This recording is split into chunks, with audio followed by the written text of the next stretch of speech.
Welcome to Now, I'm your host, Curtis Parody, bringing you the news happening in the world right now. Starting off today's news, it's a day to celebrate. The Sims franchise is celebrating a birthday today. The Sims is officially 13 years old, being first released back on February 4th of 2000. Created by the famous video game designer Will Wright, The Sims was one of and has proven to be the most popular life simulation game of all time, spawning multiple spin-offs and multiple versions. With The Sims 3 getting close to its 4th year of life, the question is still up in the air when the next version will be rolled out and what exactly it will bring. So happy 13th birthday to The Sims, and may there be many more to come. From video games, let's talk about sports, because one of the largest sporting events in the world happened last night. Yes, it was Super Bowl 47, the clash between the San Francisco 49ers and the Baltimore Ravens. But I'm not here to talk about how the game went or how awesome Beyonce's halftime show was. No, I'm here to talk about the other big news of the night, how the power went out to half of the freaking stadium.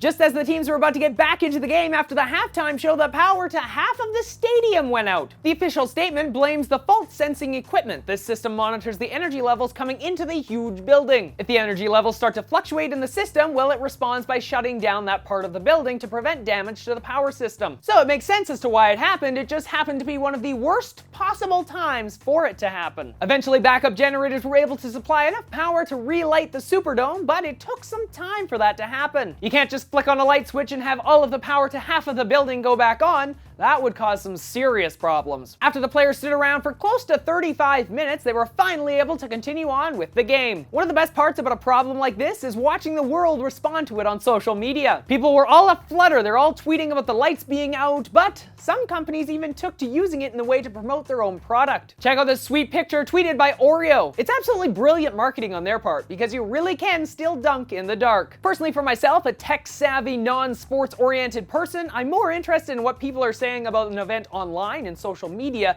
than actually watching it myself. I find it even more amazing that as the years continue to progress, half of the fun is being there or watching the event on TV, and the other half is interacting with people through social media and talking about the shared experience we're all having. God, I love the future. But we aren't done with the Super Bowl quite yet. Oh no, it's time to talk about the ads. Yes, besides the game itself, people tune in to see the ads, which is strange, but hey, if you're an advertiser and you have millions of dollars to spend, why not? This year there were a good crop of interesting ads. GoPro had a rather fun ad, very simple if you look at it, but still great. It was simply a baby followed by a GoPro. The baby was simply moving around the room, and at times they slowed down the footage to give it this epic feel. Personally, pretty good commercial, I thought. Another surprisingly funny ad was from Samsung. This year they decided not to go after Apple and instead focused more on the comedy side of things. Featuring Seth Rogen and Paul Rudd, it's funny to see them battling it out to be the next big thing. BlackBerry also made an appearance, though their commercial was a little more confusing than anything else. The whole idea of the commercial was showing off what BlackBerry couldn't do, which consisted of crazy things like being lit on fire, having huge feet, or changing a crashing truck into a pile of rubber duckies. An interesting concept, though I would love to see a BlackBerry phone post a photo to Instagram. Oh wait, it can't do that either. GoDaddy made an appearance, though their ad was the least tasteful thing I seen the entire night. Consisting of a nerd and some hot chick making out for like 20 seconds with the GoDaddy logo over top. Personally, for myself, it made me kind of want to take all of my content off of GoDaddy's. Like, I don't want to use you guys anymore, which I think is the completely opposite thing an ad is supposed to do. Here's the fact, GoDaddy, I'm gonna lay it out straight and simple for you. You sell domain names and hosting plans and some other crap that I don't care about. I don't give a shit about two people making out or really hot chicks and fast cars.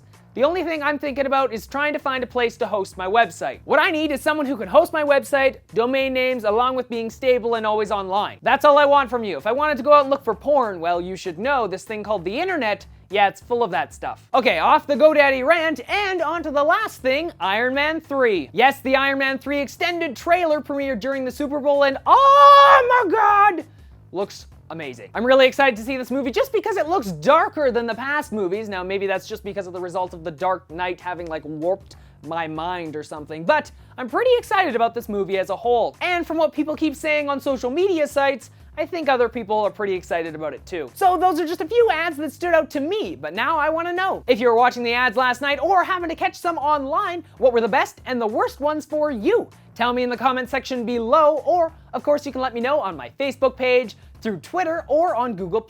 Links to all that and the other articles I talked about in today's episode in the description below, along with the always amazing subscribe button. So until next time, I'm Curtis Parody, and that's what's happening now.